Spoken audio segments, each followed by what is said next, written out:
आप देख रहे हैं इंडिया टाउन न्यूज, भारत की बात। नमस्कार, स्वागत है आपका हमारे खास बुलेटिन खबरें राजनांदगांव में और मैं हूं आपके साथ आस्था सिंह। चलिए बुलेटिन की शुरुआत करते हैं, लेकिन उससे पहले एक नजर डालते हैं आज की हेडलाइंस पर। थाने में जब्त वाहन की ऑनलाइन नीलामी पूरी। उड़ीसा से गांजा लाने में 2 आरोपी गिरफ्तार। नीलामी की राशि सीधे शासन कोषालय में जमा। कार्रवाई से गांजा तस्करी नेटवर्क को बड़ा झटका। शांति भंग करने पर युवक गिरफ्तार। खैरागढ़ पुलिस की कार्रवाई। सार्वजनिक स्थल पर उपद्रव नहीं बर्दाश्त। खैरबना स्कूल में छात्राएं बेहोश। प्राथमिक शाला में फैली दहशत। मास हिस्टीरिया का मामला, स्वास्थ्य विभाग अलर्ट। आरकेसी में वार्षिक सांस्कृतिक उत्सव का आयोजन। बच्चों ने रंगारंग प्रस्तुतियों से मोहा मन। शिक्षा के साथ संस्कृति का सुंदर संगम। 6 दिवसीय क्रिकेट प्रतियोगिता। खेल को जीवन का हिस्सा बनाने को मिली प्रेरणा। बड़ी संख्या में खिलाड़ी और दर्शक हुए शामिल। चलिए बढ़ते हैं खबरों की ओर। स्वास्थ्य सेवाओं में सुधार और कचरा पृथक्करण को बढ़ावा देने के लिए नगर निगम आयुक्त अतुल विश्वकर्मा ने SLRM सेंटर प्रभारियों की बैठक ली। उन्होंने घर घर कचरा संग्रहण, 100% यूजर चार्ज वसूली और स्वच्छता जागरूकता अभियान चलाने के निर्देश दिए।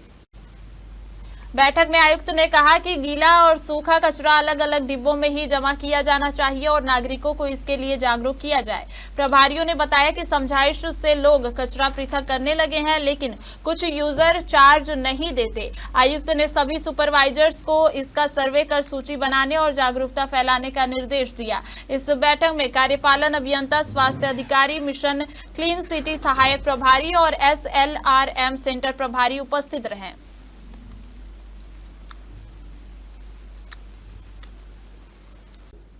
झुरिया विकास खंड के ग्राम केशोटोला में आदर्श 11 क्रिकेट क्लब के तत्वाधान में 6 दिवसीय टेनिस बॉल क्रिकेट प्रतियोगिता का आयोजन किया गया। कार्यक्रम में मुख्य अतिथि के रूप में संजय कुमार सिन्हा उपस्थित रहे। इस दौरान मुख्य अतिथि संजय कुमार सिन्हा ने खिलाड़ियों को संबोधित करते हुए कहा कि क्रिकेट केवल एक खेल नहीं, बल्कि अनुशासन, धैर्य और टीम भावना का प्रतीक है। उन्होंने बताया कि खेल से अनुशासन, फिटनेस और टीम वर्क का विकास होता है। संजय सिन्हा ने यह भी बताया कि भारत में क्रिकेट युवाओं की पहली पसंद है और हमारे खिलाड़ी कठिन परिश्रम, आत्मविश्वास और खेल भावना से देश का नाम रोशन कर रहे हैं। उन्होंने सभी खिलाड़ियों को विजेता बनने के लिए शुभकामनाएं दी और खेल भावना के महत्व पर जोर दिया। जिला केसीजी से रामलला दर्शन के लिए 31 श्रद्धालुओं का एक विशेष दल अयोध्या धाम के लिए रवाना हुआ। इस अवसर पर मुख्य अतिथि के रूप में उपाध्यक्ष विक्रांत सिंह मौजूद रहे।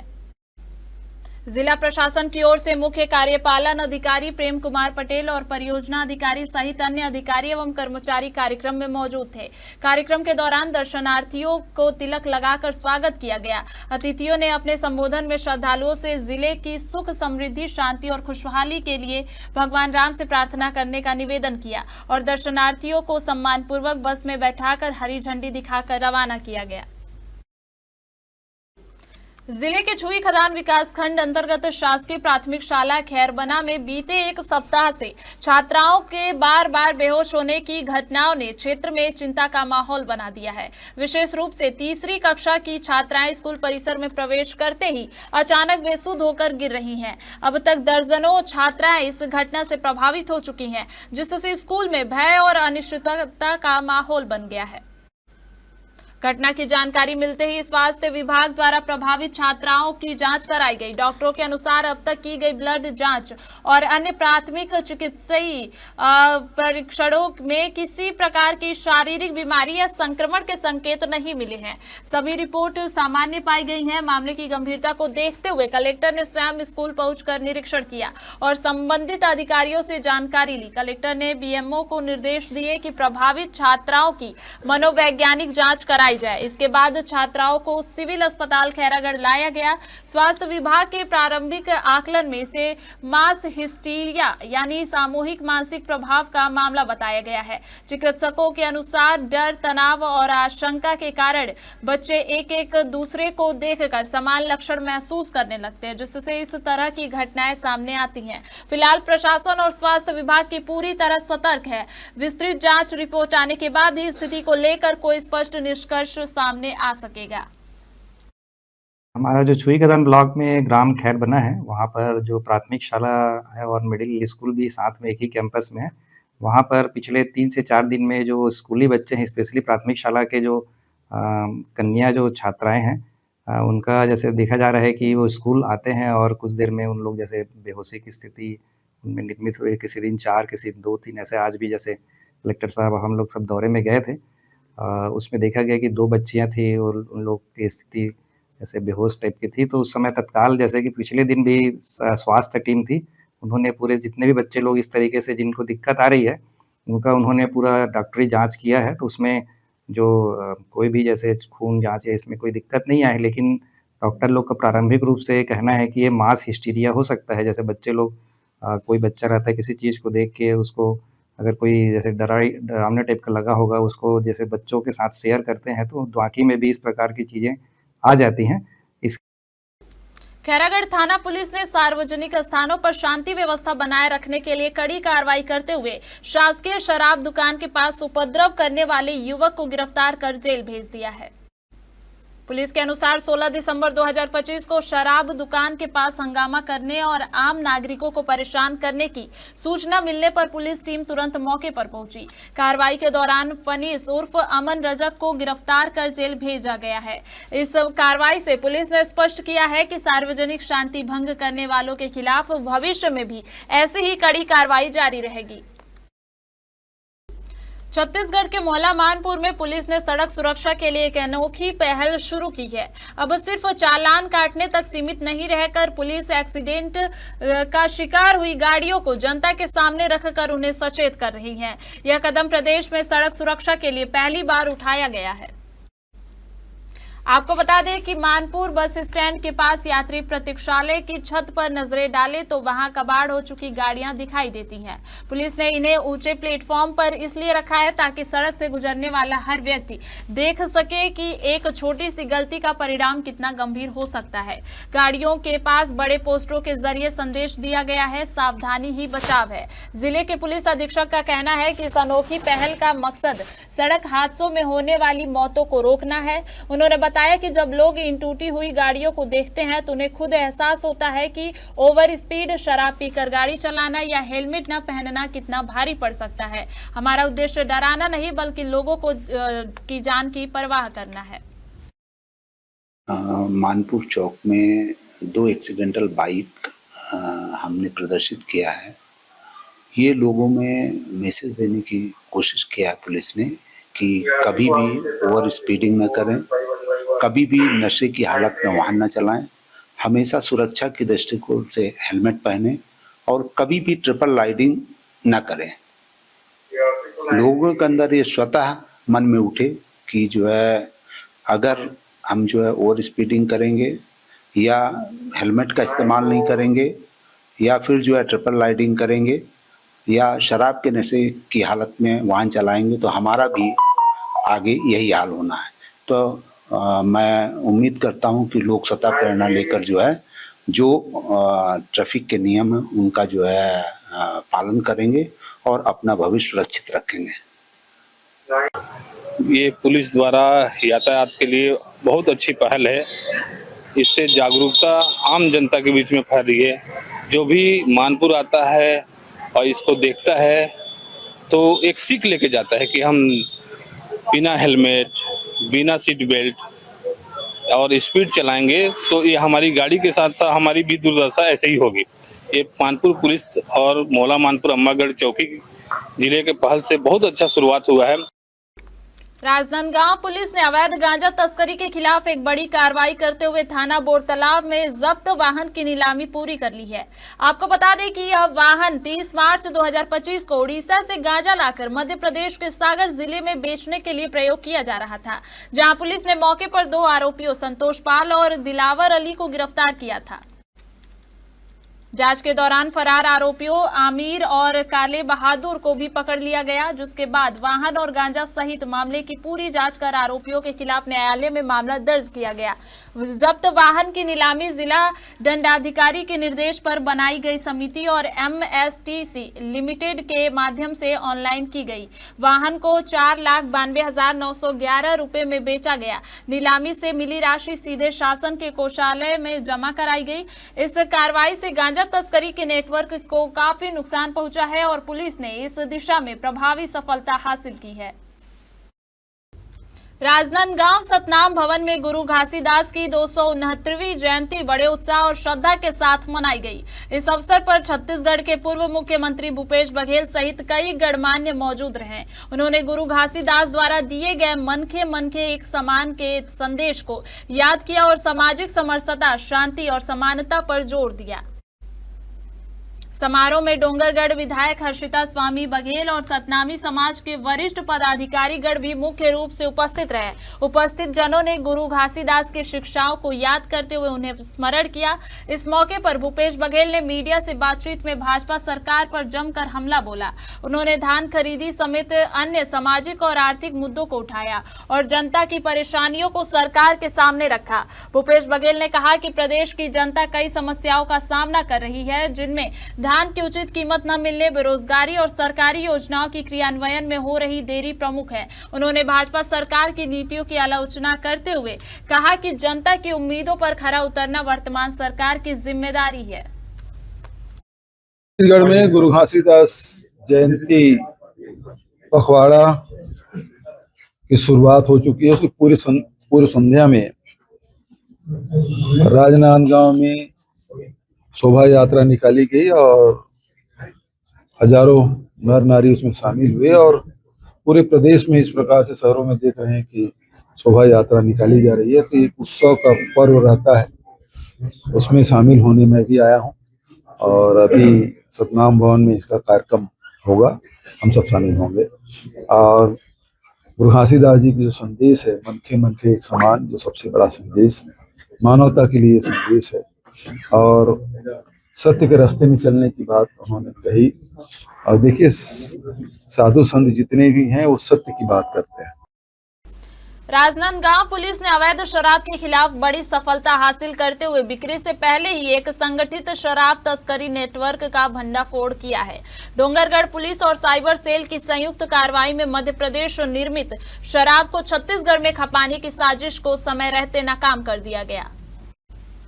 दरअसल पुलिस को सूचना मिली थी कि ग्राम मुसरा स्थित शीतला मंदिर के पास एक मकान में अवैध शराब का भंडारण कर उसे बेचने की तैयारी की जा रही है। सूचना पर दबिश देकर पुलिस ने मौके से अवैध शराब जब्त की और 3 आरोपियों को मौके से गिरफ्तार किया। शराब की बोतलों पर छत्तीसगढ़ आबकारी के नकली स्टिकर और मध्य प्रदेश आबकारी की सील लगी पाई गई, जिससे स्पष्ट हुआ कि शराब को अवैध रूप से बाजार में उतारने की पूरी तैयारी की जा चुकी थी। इसके अलावा पुलिस ने बिना नंबर की एक स्कूटी, मोबाइल फोन, बड़ी संख्या में नकली स्टिकर, लेबल और लोहे के औजार सहित अन्य सामान की भी जब्ती की है।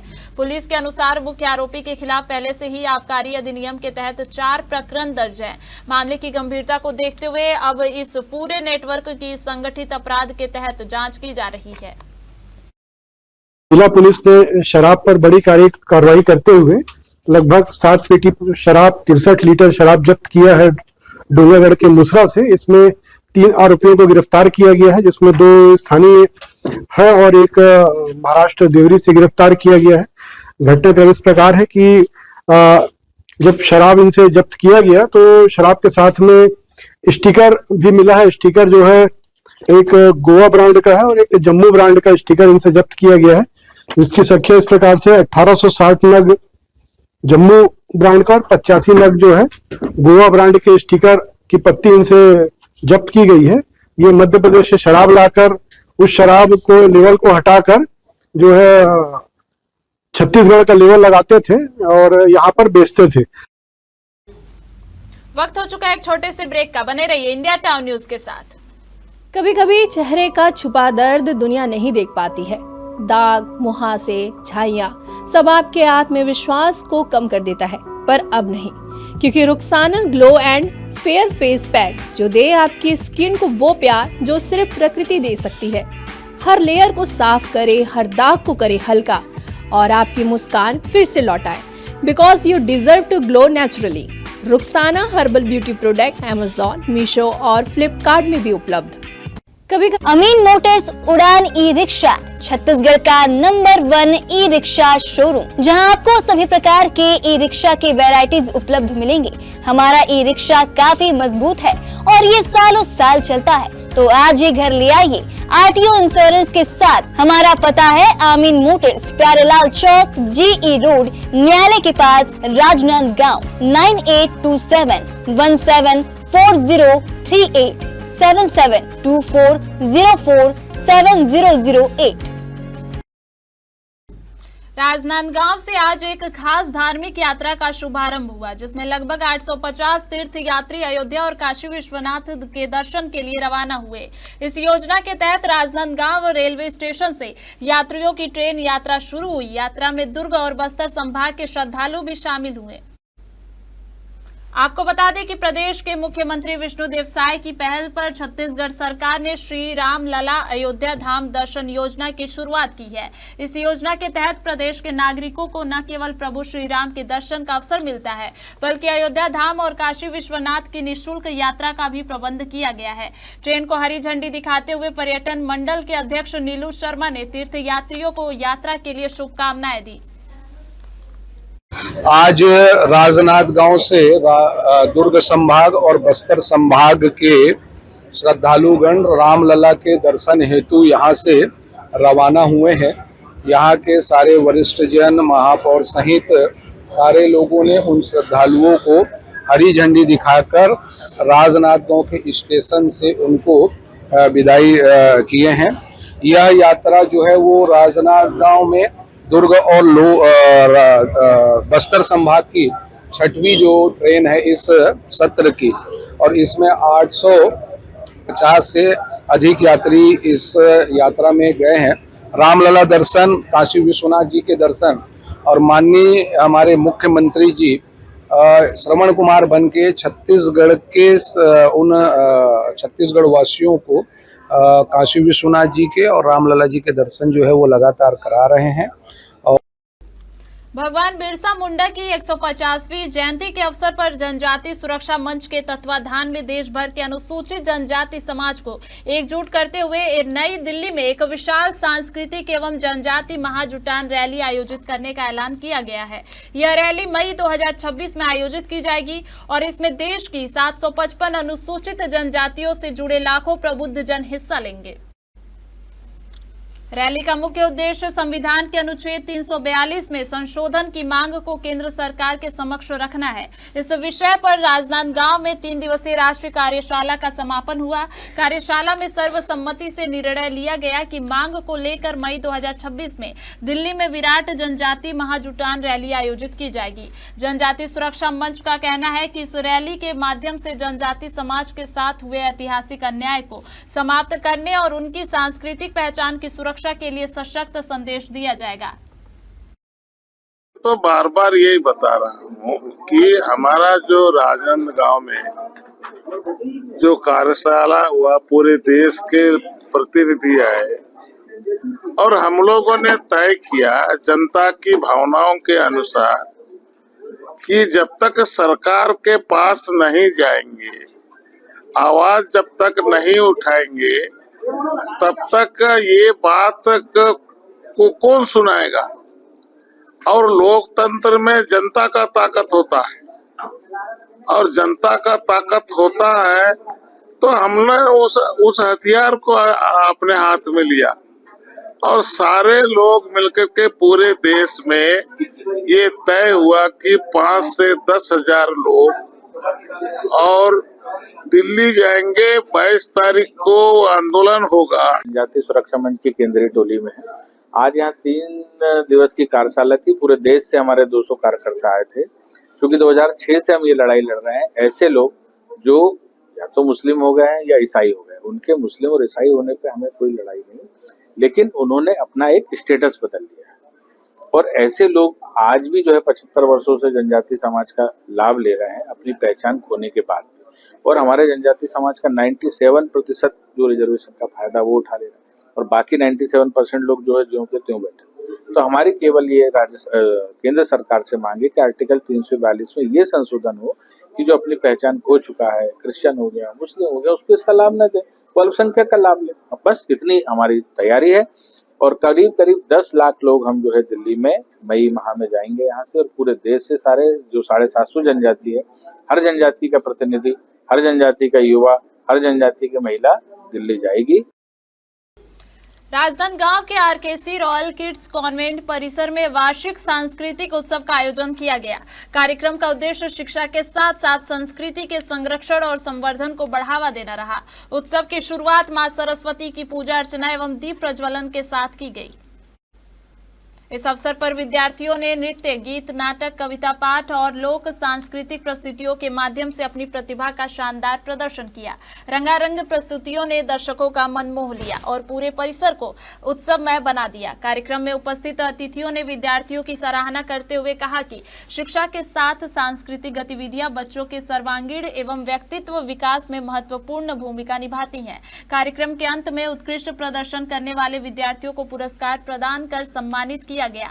इस आयोजन में शिक्षकगण, अभिभावक एवं बड़ी संख्या में विद्यार्थी उपस्थित रहे, जिससे वार्षिक उत्सव यादगार बन गया। राजनांदगांव का रॉयल किड्स कॉन्वेंट स्कूल, जो कि पूरे छत्तीसगढ़ प्रदेश भर में अपने शिक्षा ही नहीं बल्कि बच्चों के भविष्य के लिए ही जाना जाता है। आज आपको बता दें कि रॉयल किड्स कॉन्वेंट स्कूल पे वार्षिक उत्सव का कार्यक्रम रखा गया है। इस वार्षिक उत्सव के कार्यक्रम में आज बच्चों की अनेकों प्रतिभाओं का प्रदर्शन किया जाएगा। आपको बता दें कि राजनांदगांव का ये रॉयल किड्स कॉन्वेंट स्कूल शिक्षा ही नहीं बल्कि बच्चों की शिक्षा के साथ साथ उनके बौद्धिक विकास और शारीरिक विकास के लिए भी जाना जाता है। आज यहाँ इस स्कूल पर जो प्रायोजित कार्यक्रम चलाए जा रहे हैं, इसका उद्देश्य क्या है, किस प्रकार से बच्चे अपने शिक्षा के साथ में अपने बौद्धिक विकास की ओर अग्रसर हो रहे हैं और बच्चे किस प्रकार से सांस्कृतिक कलाओं पर, सांस्कृतिक प्रदर्शनी पर अपना प्रदर्शन कर रहे हैं, सारी चीज़ों को देखेंगे और आप तक के वो सारी चीज़ें पहुंचाएंगे जो आपको जानने चाहिए। सबसे पहले तो धन्यवाद। और ये 42वां एनुअल प्राइज गिविंग फंक्शन हम कर रहे हैं और हमारा मेन मोटिव ये रहता है कि बच्चे का ऑलराउंड डेवलपमेंट हो, जो मेरे पिताजी का हमेशा से सपना था कि हर बच्चा सिर्फ कोई एक पढ़ाई वाला ना हो या खेलकूद वाला सिर्फ ना रहे, हर बच्चे में हर तरह की क्वालिटी डेवलप करने का हम लोग का मिशन है और उसी दिशा में हमारा स्कूल चलता रहता है। आज बच्चों के सांस्कृतिक कार्यक्रम में अनेकों प्रदर्शन देखने को मिले जी। आपको किस तरीके के प्रदर्शन यहाँ पर ज़्यादा प्रभावित हुए? मुझे हमारे यहाँ के एनुअल फंक्शन का सबसे अच्छा चीज़ ये लगता है कि छत्तीसगढ़ या पंजाब, हर स्टेट का एक न एक प्रदर्शन हम लोग करने का कोशिश करते हैं ताकि पूरे भारत की जो संस्कृति है वो एक जगह आ पाए और अच्छा खासा बच्चों को भी मोटिवेशन मिले और उन्हें भी नई चीज़ें सीखने मिले। समाज को इस दिशा पर क्या संदेश देना चाहिए? समाज को शिक्षा महत्वपूर्ण है, शिक्षा बहुत महत्वपूर्ण है और भारत की संस्कृति का ख्याल रखना और उसे फॉलो करना बेहद ज़रूरी है। आजकल जो बच्चे थोड़ा बहुत मोबाइल और ये सब में जेंसी ये सब टर्म आ गए हैं, इसमें भटक रहे हैं, उससे बच के रहें। भारतीय जनता पार्टी ने संगठन को और अधिक मजबूत करने की दिशा में एक अहम कदम उठाया है। राजनांदगांव के मोनू बहादुर सिंह और समीर श्रीवास्तव को भाजपा युवा मोर्चा में बड़ी जिम्मेदारी सौंपी गई है। इस नियुक्ति से युवा कार्यकर्ताओं में खासा उत्साह देखने को मिल रहा है। आपको बता दें कि भारतीय जनता पार्टी के शीर्ष नेतृत्व ने संगठनात्मक मजबूती पर भरोसा जताते हुए संस्कारधानी के मोनू बहादुर सिंह को भाजपा युवा मोर्चा का प्रदेश मंत्री नियुक्त किया है। भाजपा युवा मोर्चा से एक बदलाव करने के बाद राजनांदगांव के मोनू बहादुर सिंह को, जो कि पूर्व में भाजपा युवा मोर्चा के जिला अध्यक्ष की कमान संभालते थे, अब उनको प्रदेश स्तरीय जिम्मेदारी दे दी गई है। बहादुर जी, सबसे पहले तो आपको बधाई हो कि प्रदेश स्तरीय कमान मिल गई है। आपसे पहले वो सफर के बारे में जानेंगे कि जो युवा मोर्चा के जिला अध्यक्ष से लेकर के आज आप प्रदेश मंत्री तक का कमान संभाल रहे हैं। सबसे पहले मैं अपने शीर्ष नेताओं को और प्रदेश भारतीय जनता पार्टी को धन्यवाद देता हूं कि उन्होंने प्रदेश युवा मोर्चा मंत्री के रूप में जिम्मेदारी दी है, और मैं भरोसा दिलाता हूं कि जो जिम्मेदारी मुझे दी गई है उसे निष्ठा से मैं पूरे कार्यकर्ताओं के साथ मिलकर काम करूंगा। 5 साल विपक्ष में 5 साल का मेरा जिला अध्यक्ष का कार्यकाल भी रहा। वर्तमान में युवा मोर्चा जिला अध्यक्ष, विपक्ष में हम लोग ने काम किया। कोरोना काल हम लोग ने युवा मोर्चा साथियों के साथ काम किया। बहुत तरह तरह की विपरीत परिस्थितियों में हम सभी भाइयों ने मिलकर उस मोर्चा में काम किया, और उसी के लिए पार्टी ने मुझे सोचा कि अब इसे प्रदेश में भी अवसर दिया जाए और वहाँ काम किया जाए। तो प्रदेश में युवा मोर्चा टीम के साथ काम करेंगे। भाई, संगठन में एकता और अखंडता को लेकर के देखा जाए कि ये काफी सोचने वाला विषय होता है कि जिसमें सबका साथ लेकर के लोग आगे बढ़ते हुए, और आज आपके कंधे पर वो भार सौंपा गया है। किस तरीके से आप अपनी जिम्मेदारी को संभालेंगे? नहीं, जिम्मेदारी तो हमेशा से सबको लेके चलने का प्रयास मैंने पूरा किया। मतलब जिला युवा मोर्चा अध्यक्ष भी रहा, सबको कोशिश की कि सब साथ चले। ऊपर नीचे होते रहता है, लेकिन भाई लोग कभी, परिवार कभी टूटता नहीं है। हम लोग सब एक साथ काम करते हैं, एक साथ अभी भी काम करेंगे। इसके बाद अब मैं जिला अध्यक्ष से हटाऊं तो कुछ नए जिला दावेदार भी हैं, उसमें कोई नया जिला अध्यक्ष बनेगा। तो अभी जैसे अभी काम करते हैं 5 साल बिना, हम लोग सब भाई परिवार के रूप में वैसे ही काम चलते रहेगा, और अभी आगे भी वैसे ही काम चलेंगे। प्रदेश में नए मंत्री पद की घोषणा कर दी गई है। अब इसके बाद आज राजनांदगांव में डॉक्टर रमन सिंह, जो कि छत्तीसगढ़ के स्पीकर हैं, उनका भी आगमन हो रहा है। इस विषय पर डॉक्टर रमन सिंह के द्वारा क्या कुछ कहा जाता है, सारी चीजें हम आपको अन्य तस्वीरों के माध्यम से दिखाएंगे। कैमरा पर्सन अमन राजपूत के साथ India Town News, Saurabh Tamrakar, Rajnandgaon. Monu Bahadur Singh लंबे समय से संगठन में सक्रिय भूमिका निभाते आ रहे हैं और युवाओं के बीच उनकी मजबूत पकड़ मानी जाती है। उनकी सक्रियता, संगठनात्मक अनुभव और जनसंपर्क को देखते हुए पार्टी ने उन्हें यह महत्वपूर्ण जिम्मेदारी सौंपी है। इस नियुक्ति के बाद भाजपा युवा मोर्चा के कार्यकर्ताओं में उत्साह का माहौल है और पार्टी कार्यकर्ताओं ने खुशी जाहिर करते हुए जमकर पटाखे फोड़े। पार्टी नेताओं का मानना है कि मोनू बहादुर सिंह की नियुक्ति से न सिर्फ राजनांदगांव बल्कि पूरे प्रदेश में युवा मोर्चा को नई दिशा और ऊर्जा मिलेगी। आने वाले समय में युवा वर्ग को संगठन से जोड़ने में यह नियुक्ति अहम भूमिका निभाएगी। भाजपा नेतृत्व के इस फैसले से साफ है कि पार्टी युवाओं को संगठन की मुख्य धारा से जोड़ने पर लगातार फोकस कर रही है। मोनू बहादुर सिंह को मिली यह जिम्मेदारी आने वाले समय में युवा मोर्चा को और अधिक मजबूत करने में अहम साबित होगी। देखो, यह जिम्मेदारी तो बहुत बड़ी है। पिछले समय में जो युवा मोर्चा में हम लोगों ने काम किया, जैसे हमारे यहाँ के राजनांदगांव के जिला अध्यक्ष थे भाई मोनू बहादुर सिंह जी, पूरे विपक्ष के समय भूपेश बघेल के ताबूत में कील ठोकने का काम राजनांदगांव के युवा मोर्चा ने किया। जब उन्होंने चुनाव लड़ा तो उनको यहाँ से बिदागरी करने का काम भी राजनांदगांव के युवा मोर्चा ने किया। राजनांदगांव के युवा मोर्चा का नाम और पहचान और कार्य तीनों हमारे शीर्ष नेतृत्व के नज़रों पे था, और आज इसी का परिणाम है कि भाई मोनू बहादुर सिंह जी को प्रदेश मंत्री के जैसे दायित्व और मुझ जैसे छोटे से कार्यकर्ता को प्रदेश प्रशिक्षण प्रमुख का दायित्व, ये संभव सिर्फ भारतीय जनता पार्टी पे ही होता है। महापौर मधुसूदन यादव की अध्यक्षता में राजनांदगांव निगम स्थित महापौर कक्ष में महापौर परिषद की बैठक संपन्न हुई। बैठक में गणेश पर्व प्रतियोगिता 2025 के परिणामों की स्वीकृति, राष्ट्रीय परिवार सहायता योजना एवं सामाजिक सुरक्षा पेंशन योजनाओं के तहत पात्र हितग्राहियों को लाभ देने, आंगनबाड़ी कार्यकर्ता और सहायिका की नियुक्ति समेत कई अन्य महत्वपूर्ण निर्णय लिए गए। बैठक में अधोसंरचना और विकास कार्यों के लिए भी महत्वपूर्ण निर्णय लिए गए, जिसके तहत नार कन्हैया नाला से जिला अस्पताल तक नाला निर्माण के लिए 350 लाख रुपए, 2000 सीटों का ऑडिटोरियम निर्माण के लिए 1592.06 लाख रुपए की निविदा आमंत्रित करने की अनुशंसा की गई। इसके अलावा ट्रांसपोर्ट नगर जीर्णोद्धार और पेंड्री मेडिकल कॉलेज रोड निर्माण के लिए न्यूनतम दर की स्वीकृति दी गई। साथ ही 15वें वित्त आयोग के केंद्रीय जल प्रबंधन योजना के तहत पाइपलाइन विस्तार कार्य के लिए शासन को प्रस्ताव भेजने की मंजूरी भी प्रदान की गई। बैठक में महापौर परिषद के सभी सदस्य, निगम अध्यक्ष टोपेंद्र सिंह, पारस वर्मा, आयुक्त अतुल विश्वकर्मा और कार्यपालक अभियंता सहित अन्य अधिकारी उपस्थित थे। डोंगरगांव थाना क्षेत्र में पुलिस ने ड्राई डे के अवसर पर अवैध शराब बिक्री के खिलाफ कड़ी कार्रवाई की है। थाना प्रभारी डोंगरगांव निरीक्षक के नेतृत्व में टीम ने 3 अलग-अलग स्थानों में छापेमारी कर अवैध शराब के विक्रेताओं पर रेड की। इस दौरान अवैध शराब और एक स्कूटी जब्त की गई। पुलिस की इस कार्रवाई में 3 अभियुक्तों को गिरफ्तार किया गया है, जिनके खिलाफ आबकारी अधिनियम के तहत मामला दर्ज कर वैधानिक कार्रवाई की जा रही है। थाना डोंगरगांव पुलिस ने स्पष्ट किया है कि अवैध शराब के निर्माण, परिवहन और बिक्री पर निगरानी लगातार जारी रहेगी और ऐसी कार्रवाई भविष्य में भी होती रहेंगी। राजनांदगांव के नंदई चौक में गुरु घासीदास की जयंती श्रद्धा और उत्साह के साथ मनाई गई। इस अवसर पर प्रदेश के विधानसभा अध्यक्ष डॉक्टर रमन सिंह मुख्य अतिथि के रूप में कार्यक्रम में शामिल हुए। डॉक्टर रमन सिंह ने अपने संबोधन में गुरु घासीदास बाबा के विचारों को याद करते हुए उनके द्वारा दिए गए मन के एक समान के संदेश को याद किया।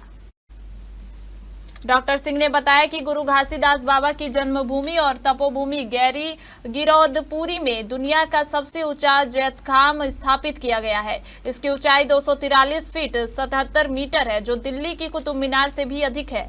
यह जैतखाम सतनामी समाज की आस्था का प्रमुख केंद्र है और इंजीनियरिंग का एक उत्कृष्ट उदाहरण भी है, जहां श्रद्धालुओं की सुविधा के लिए लिफ्ट और सीढ़ियों की व्यवस्था की गई है।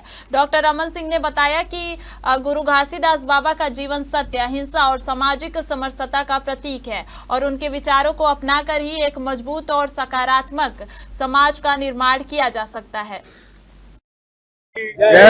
आज 18 दिसंबर बाबा जी के जयंती का अवसर और राजनांदगांव जिले ही नहीं पूरे छत्तीसगढ़ के गांव-गांव में बाबा की जयंती को धूमधाम से उत्साह के साथ मना रहे हैं। बाबा जी का आशीर्वाद छत्तीसगढ़ और बनी रहे, सुख शांति और समृद्धि। इनका जो ध्वज है, सफेद ध्वज जो है, शांति का, विकास का, प्रेम का, सद्भाव का प्रतीक है और उस प्रतीक से पूरे प्रदेश में समरसता का भाव बना रहे। उस विकास की यात्रा में बाबा का आशीर्वाद रहे। गिरौदपुरी में हिंदुस्तान का और दुनिया का सबसे बड़ा जय स्तंभ बना हुआ है, जो बाबा के उस गरिमा के अनुरूप है और गिरौदपुरी का मेला स्थल कम से कम 200 करोड़ का विकास के काम हुए।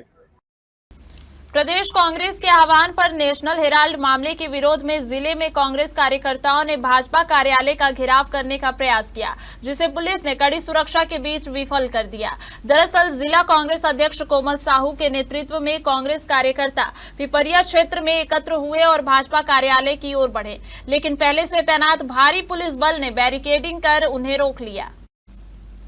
प्रदर्शन के दौरान पूर्व विधायक गिरवर जंघेल ने आरोप लगाया कि केंद्रीय एजेंसियों के माध्यम से कांग्रेस नेतृत्व, विशेषकर सोनिया गांधी और राहुल गांधी को राजनीतिक प्रतिशोध के तहत निशाना बनाया जा रहा है। उन्होंने इसे लोकतांत्रिक मूल्यों के खिलाफ बताया। जिला कांग्रेस अध्यक्ष ने कहा कि ईडी के जरिए विपक्ष की आवाज दबाने की कोशिश की जा रही है। उन्होंने इसे लोकतंत्र और संविधान पर सीधे हमला करार दिया। अभी भी बताया है कि नेशनल हेराल्ड के जो मामला लगातार सुर्खियों में रहा और इस मामले में अभी कोर्ट की जो फैसला आई, पहले लग रहा था लोगों को भ्रम फैलाने की कोशिश थी, कांग्रेस पार्टी को बदनाम करने की पूरी कोशिश की गई। पिछले 12 सालों से बिना एफआईआर के इस नेशनल हेराल्ड के मुद्दे में ये लोग काम कर रहे थे और जब एफआईआर हुआ तो एफआईआर कहीं नहीं टिकी और बेदाग बरी हुए हमारे नेता श्रीमती सोनिया गांधी जी, हमारे नेता राहुल गांधी जी, कांग्रेस जनों की ये जो भावना है खुशी की, ये बहुत बड़ी है, क्योंकि जब आप लगातार किसी ईमानदार आदमी पर, ईमानदार संस्था पर आरोप लगाते हैं तो उसकी पीड़ा हम पिछले 12 सालों से झेल रहे थे। हमारे खास बुलेटिन खबरें राजनांदगांव में फिलहाल इतना ही। देखते रहिए इंडिया टाउन न्यूज, भारत की बात। नमस्कार। आप देख रहे हैं इंडिया टाउन न्यूज, भारत की बात।